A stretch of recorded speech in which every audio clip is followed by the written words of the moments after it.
Hi there, this is David and welcome to New RPG News. We have a lot of stuff to talk about today, from a Eiyuden Chronicle giveaway to them actually patching some of the problems that people are complaining about, to an SMT5 Vengeance disaster, to an old 80s RPG getting remade from the ground up, to even a special Mother 3 anniversary announcement.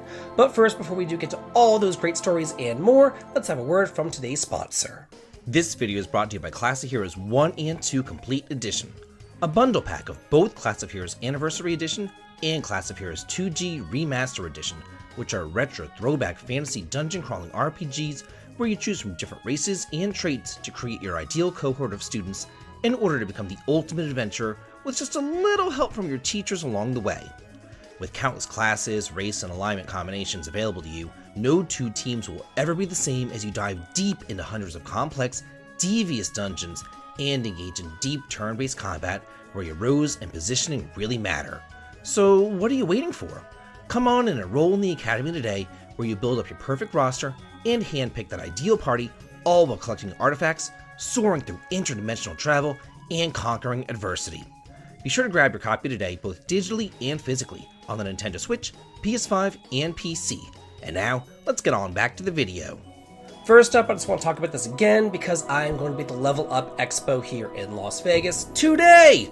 Not today, Friday that I'm recording, but today, Saturday, the day that y'all are watching this, I'm going to be there. So again, if you are there and if you are in Las Vegas and you happen to see me, and I am going to be dressed up as Sabin from Final Fantasy VI, yeah, I'm cosplaying and all of that stuff, please do come over and say hello to me. I don't know really anything about this event, but I did want to go, and I see that there's a lot of people cosplaying on this website and everything, and I figured, people always say I can pull off a good Sabin, so why not? I'll have to post pictures on Patreon or something to let y'all see my great Sabin. And now over to some Twitter news about Eiyuden Chronicle. First things first. Last week, I gave away a copy of Eiyuden Chronicle over for the Steam, and it went so well that I decided, why not? Let's just do it again. So over on Twitter, I am giving away yet another copy of Eiyuden Chronicles. If you want to enter, all you got to do is follow me on Twitter, like and retweet it, and the winner will be announced on April 28th. That is Sunday, so y'all still have a day to head on over there, sign up, and do that so that you can win your very own copy of Eiyuden Chronicles as well. And speaking of Eiyuden Chronicle, they have a new patch. They've resolved some issues. It says that they've fixed an issue presenting the user to recruit Lamb under certain conditions, thank God, because I have been locked out of Lamb as well. So I am super happy that they fixed this so that I can go ahead and recruit all my heroes and move on and finish the game, because I'm like right at the end. But I was like, no, I don't want to finish it because, I want to get everybody, you know what I'm saying? So I've been holding off for a day or two in order to do that. They also fixed a bug in the cooking battle minigame, and they fixed an issue where the enemy encounter rate was affected by the monitor refresh rate. And apparently, I didn't know this, but apparently if your monitor is running at 60 FPS, you get no random encounters whatsoever. And my monitor was. That's why in my reviews I was like, random encounters never really happen, and because they didn't. I would go through an entire dungeon. Actually, I went through a late game dungeon just a couple of days ago. It was a 6-story vampire dungeon filled with all sorts of traps and stuff, and getting through there and doing everything took me 10 minutes. And in that 10 minutes, how many encounters did I get? 0. Not a single solitary encounter. So yeah, I got no encounters, which was great for me going on through this. I was flying through the game, but it's still taken me quite a bit of time. I'm at about 35 hours in the game so far. So I've seen people and they're like, the game's only 10 to 12 hours. Bitch, get real. I got teleportation at 10 to 12 hours. No one's finishing this game at 10 to 12 hours. Give me a freaking break. It is a good, substantial game. So I also know that they are putting on the docket to fix some of the localization issues, like the chud thing and some other stuff that I went over in the previous video that I just put out the other day. If you want to learn more about the localization issues, please do watch that previous video. Shin Megami Tensei 5 Vengeance gameplay and quality of life changes have now been detailed. Many of these good, but there's some really stupid decisions here too. let's go over all the quality of life additions. It says, under certain circumstances, players can increase the level cap of Nahobino and demons from 99 to 150. The speed at which players can distribute new demon skills have been changed and now offers 4 alternatives: standards, double speed, max speed, or skip. Some miracles can be toggled on or off in the status screen. A new item will allow players to reset the Nahobino's parameters and reallocate his stats. Players can toggle the minimap rotation on or off in the settings menu. Saving can now be done anywhere in the map. Growth items such as gospels and incenses can now be used in a batch. Okay, that's all good, that's fine and dandy, you know. Then it says, additionally, Atlas confirmed the return of the True Demon, the Doctor's Last Wish, the Rage of a Queen, and the Goddess in Training DLCs are all included from the beginning. Hey, that's great! But the Mitama DLC will remain paid content, and 2 new demons will be added as paid DLC. This is Dagda from SMT4 Apocalypse, and a brand new demon, good god, Konohana Sakuya. So, yeah, like, this is so dumb. This is the definitive version of SMT5. They've been tooling around with this forever and a frickin' day. People probably already bought this game over on the Switch, where they probably already bought the Mitama DLC. So now if you want to buy this one and play the definitive version, you're going to have to rebuy that DLC. Then, instead of just adding in these new demons as, you know, part of the definitive version, they're adding them in as paid DLC. Like, how does this game already have paid DLC? It's not coming out until summertime. You know what I'm saying? June 21st. DLC should never be day one, and it should never be planned like this to go off on day one. DLC should be only added for things that have been created after the game has already been released. It is in addition to the base game. But this is bullshit. Like, this is a bunch of crap. And they're putting this in. They've already planned it. They've already announced it. Are people supposed to be happy about this? Like, this is a bunch of garbage. This is ridiculous. Like, I'm glad that they're putting in this other stuff, putting a new story path and stuff, but this DLC garbage? Like, give me a frickin' break. Atlas came out with a whole bunch of information about Metaphor Re Fantasio the other day, and I made a pretty long dedicated video just going over everything that was announced there. But if you didn't watch that, I just want to go over some highlights right here. First of all, we did get a release date, which is going to be this year, October the 11th. Pre-orders are now available, and that's mainly what I want to talk about here. Show you these, the physical edition as well as the collector's edition. Physical and digital are both going to cost $70, $150 for the physical collector's edition.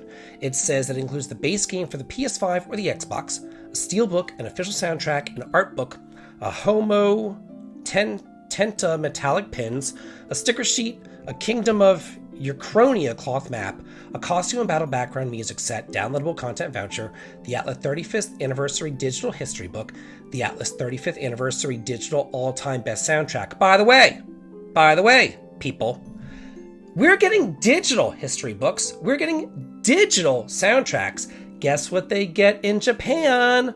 They get them physically, but we get them digitally. We're screwed again. It also says, and a pre-order bonus voucher. Pre-orders are available now at GameStop, VGP, as well as Amazon. So I'm going to go over to Amazon right now so y'all can see it. So we'll just go through this a little bit right there. The pre-order bonuses right there. You get an Archetype Experience chess set, an Adventurer's Journey pack. It has the box down there, has these little steel pins. You can see the soundtrack there as well as the game itself. This is the Xbox version, because on Amazon, the PS5 version is sold out. But the Xbox One is still there for purchase. As you can tell, more people are buying this on the Sony systems than they are on the Xbox systems. There's a picture of the art book, the steel book right there. This is the costume and battle background music set, as well as the digital portion over there that they would have gotten physically had we been in Japan, but we get it digitally, which is such crap too. I'm so pissed about this, but whatever. I'm still getting this because I'm a sucker for collectibles. I'm a sucker for these limited editions, and there is the cloth map. I'm totally going to have to get this, even though I'm pissed that we are not getting those two things physically, and then we're only getting them digitally, but I guess it is what it is. Save Me Mr. Tako Definitive Edition is coming to PS5, PS4 on May the 3rd. It's currently available for the Switch, as well as the PC.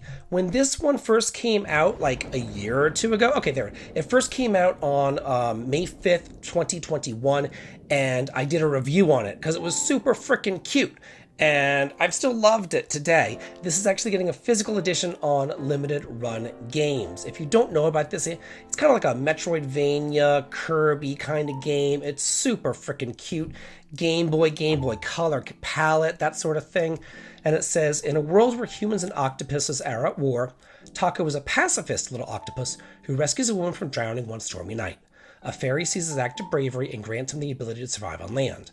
As he travels across the world, Tako defies his family and his people to try to resolve conflicts between humans and octopuses, plunging him into the very roots of his dysfunctional world. Isn't it octopi?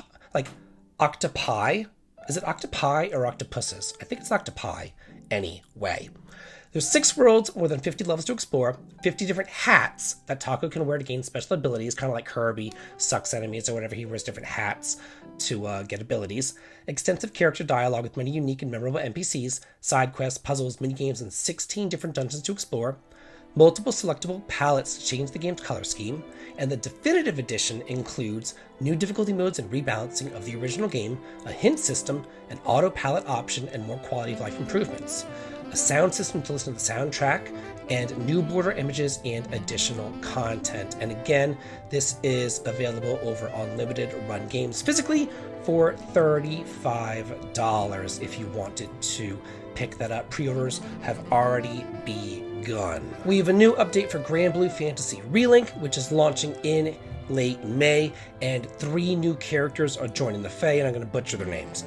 Seophon, Taeyin, and Sandalphon have joined the fray. It says that this is launching on April 26th, followed by another update in late May. So you have your new characters, you have new quests as well that you can do, fate episodes for each of them. Ooh, he's cute. I love the silver fox thing going on there. He's super cute. Oh my god. He has like crazy Seymour hair from Final Fantasy X, but damn. Ooh, I may have to play this just to download him. And this should be like a free update too. Like, this isn't like a paid thing. This is a free update thing. There's new sigils, all sorts of stuff. There's also character balance updates. They focused on improving characters and skills, which seem comparatively inconvenient or clunky. Not every character will receive updates, though many will. So yeah, that's really freaking cool. Oh god, it's all men. Interesting. It's all men that were given. I thought that, of course, it would be like 3 women, but it's all men. Who knew? Oh, I'm liking this update more and more and more. This looks super cute. Dwerve is coming to the PS5 on August 1st alongside a physical edition. It's currently already available for the Switch and PC. It says that this is a tower defense dungeon crawler RPG where you play as a young dwarf tinkerer who adventures into a ruined kingdom and unearths the lost technologies of ancient warsmiths, turrets, and traps. These are the only weapons that can protect the dwarves from the Witch Queen Vandra and her army of bloodthirsty trolls and monstrous creatures hellbent on conquering the surface. I saw the trailer for this, and I saw like the pixel art and everything. I was like, oh my god, this is so cute. I have to talk about this.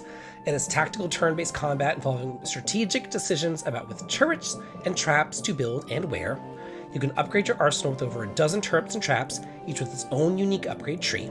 Discover powerful artifacts, an arrow-blocking shield, dashing boots, and bouncing boomerang, and a ground-shaking hammer, as well as more. It's a story-based campaign. Unravel the history of the dwarves and the trolls in a story that features diverse characters and an unpredictable plot. Explore ancient dungeons and multiple biomes, each with hidden secrets, mysterious puzzles, and interesting lore, and fully dynamic lighting. Adventure through dimly lit dungeons that come to life with dynamic lights and shadows. Again, I just saw this trailer and I was like, this is super freaking cute. Paper Mario and the 1,000-Year Door. That's coming out in May. We got a 5-minute trailer introduction to the remastered RPG. If you didn't play this 20-something years ago, you're missing out on the best Paper Mario game ever made. There have been a lot of Paper Marios, but this one's easily the best one. There's a reason why it's getting a remaster, folks. So I'm just going to read through this right here. It says, join Mario on an epic paper adventure to collect the crystal stars before the X-Nauts do. The nefarious X-Nauts are after the treasure behind the 1,000-Year Door. With a map from Princess Peach and the help of a few locals, Mario journeys through a colorful world made of paper to find them first. To prevail in this quest, you have to level Mario up and his friends, mastering time-and-waste attacks and badges to impress the audience on the stage of combat, and make use of all the abilities that come with being cursed, or conveniently made of paper, like folding into a plane to cross big gaps or turning sideways to slip through narrow openings. Surprises abound in this deep and engaging title, or tale, where everybody's got something to say, and it's often not what you'd expect.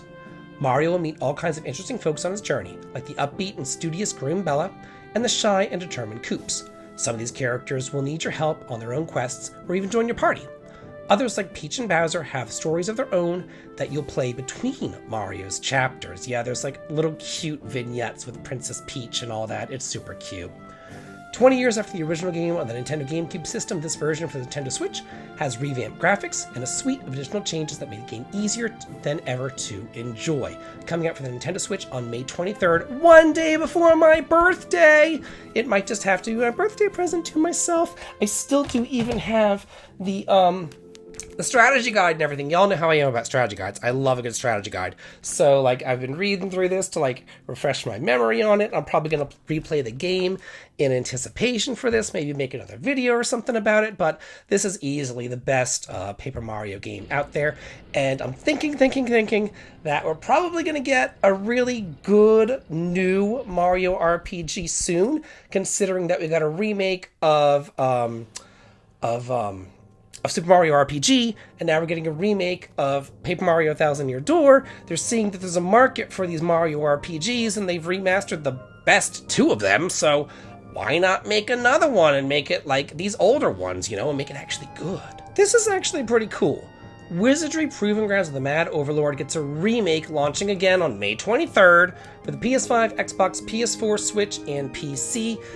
This is a really old game. It first came out on early access for the PC in September of last year, but it really first came out back in 1981.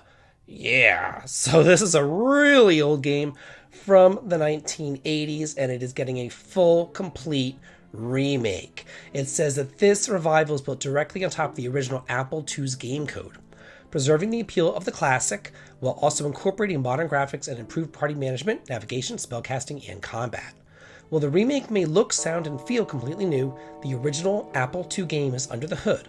You can even view the original interface while you're playing if you want to. So that's so freaking cool.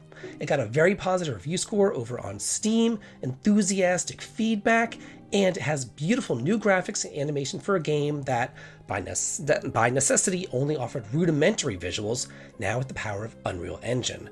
There's user selectable options that allow players to tailor the gameplay to their liking, including popular options from the console editions of the game. Players can also choose no new options at all to experience the original, more challenging gameplay. There's an in-game bestiary that records key information on enemies that you've encountered, and it offers strategic advice on the strengths and weaknesses. I think that this is just really neat.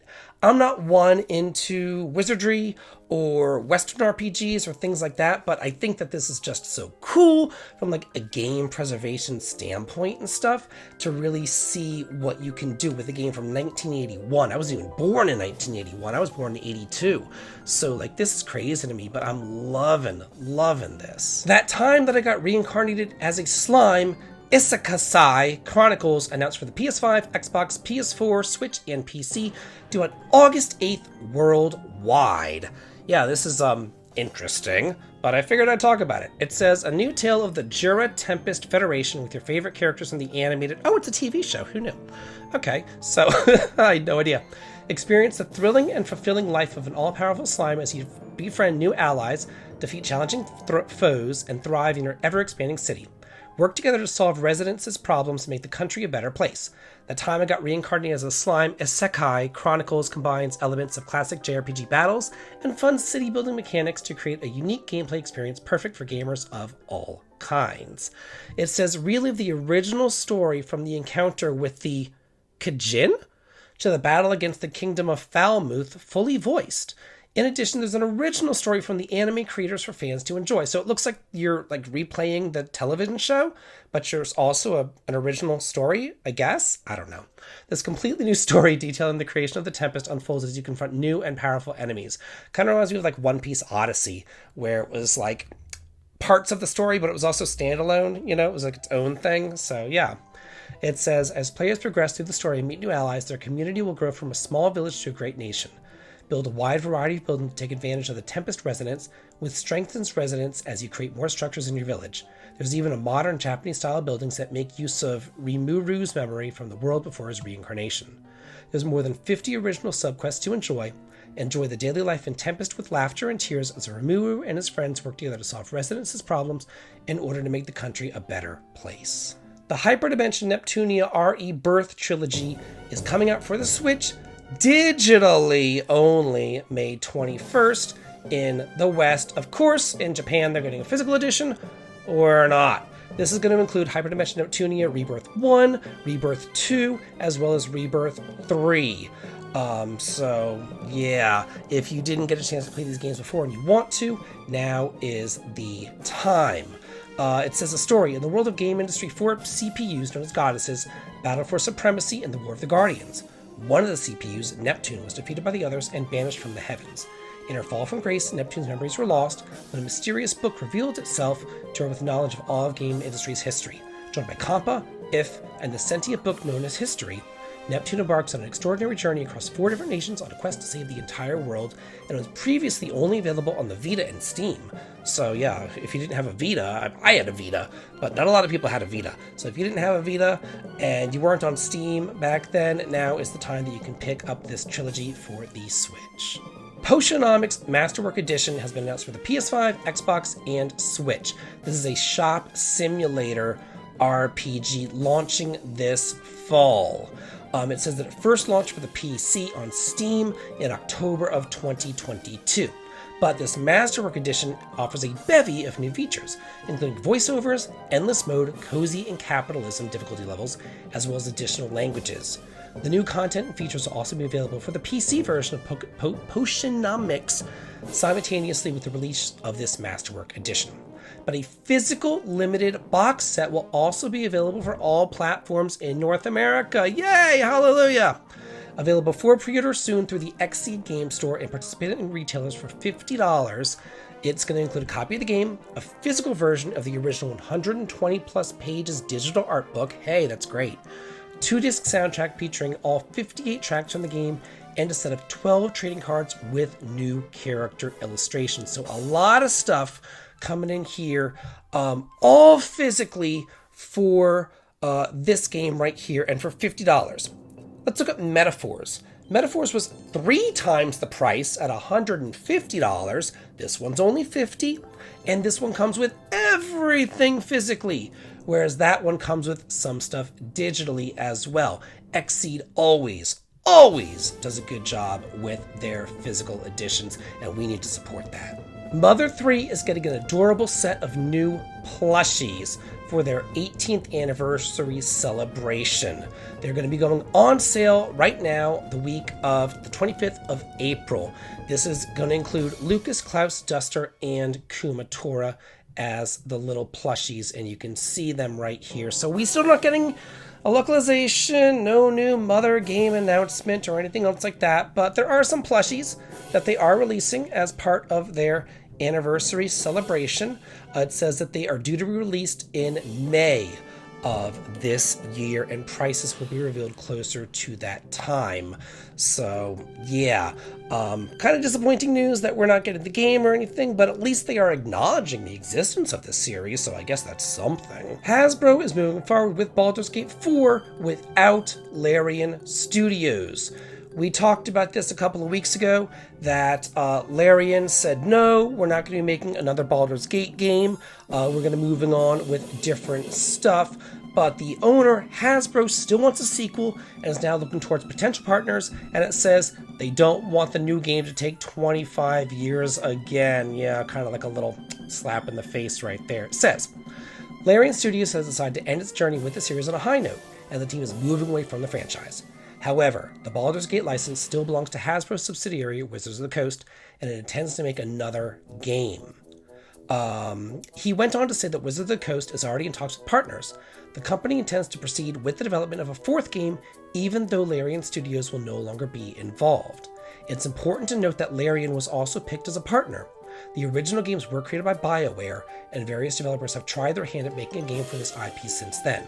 But ultimately, Hasbro and Wizards of the Coast want to release a new game sooner rather than later. However, the publishers need to be careful with their partner, since Baldur's Gate 3 set such high expectations after becoming the undisputed game of the year last year. Moreover, they said that characters could return in future entries, but nothing is set in stone. Certain voice actors have also expressed interest in coming back already. Larian, though, has moved on and already begun work on their next game, teasing an ambitious project. According to the team, it's a second game after Baldur's Gate 3 will be worth keeping an eye out for, because it won't be possible to release until before the PS6. So yeah, it's still going to take quite a bit of time for Baldur's Gate 4 to come out. We have a whole other console generation to wait for it, but they are moving on, just without Larian Studios. Userjoy has announced that it's releasing the mobile title Legend of Heroes Trails of Cold Steel: The Northern War internationally. This is a free-to-play game. It released in December of last year over in Japan, but it will release worldwide on May 29th for iOS and Android, and pre-registration is now available for both platforms, and it's based on the anime series of the same name that first aired last year, which I heard was an absolute dumpster fire. I didn't watch it because I don't watch anime, but Kaseki Nut watched it, and he said that it was like the worst thing he'd ever seen in his entire life. So I don't personally have high hopes for this particular mobile game, but I figured, it's Legend of Heroes, it's Cold Steel, it's this, that, the other. I'll go ahead and talk about it a little bit. And in our final story of the day, a game that I've always wanted to play for a long time. It's a turn-based RPG. It was released back on the PlayStation. Finally now has an English patch, 25 plus something years later. And as far as what this game is, it is Linda 3, Linda the Third, Linda Cubed, whatever it is you want to call it. It released back in 1997 originally for the PlayStation, and again in Japan only, but now it has gotten an English patch over on romhacking.net. You can go over there and download the patch. The video description, or the game description, I guess, it says, just now, a planet died. A meteorite made impact and killed all animal life left on the planet's surface. This is the story of a boy and a girl who had fought to preserve the planet's many species. Linda Cubed again graces the PlayStation with a fully playable English patch out now. The FMVs and audio-only segments are also entirely soft subbed. So yeah, that is all there. The voice acting and all that kind of stuff is done. Very, very, very good job here. I'm going to have to totally download this and play it finally, because I've wanted to play it for such a long time. It's a strange one. It's kind of like EVO meets Moon or something, but turn-based combat, and it just looks great. It's like a Noah's Ark sort of thing. You go around, you collect all the animals that are like left alive or whatever, so seems really freaking neat to me. So that's it for this week's news. Hope that y'all enjoyed it. Please let me know in the comments what stories you enjoyed the most. If there's anything else that you'd like for me to cover next week, let me know, and as always, have a good day.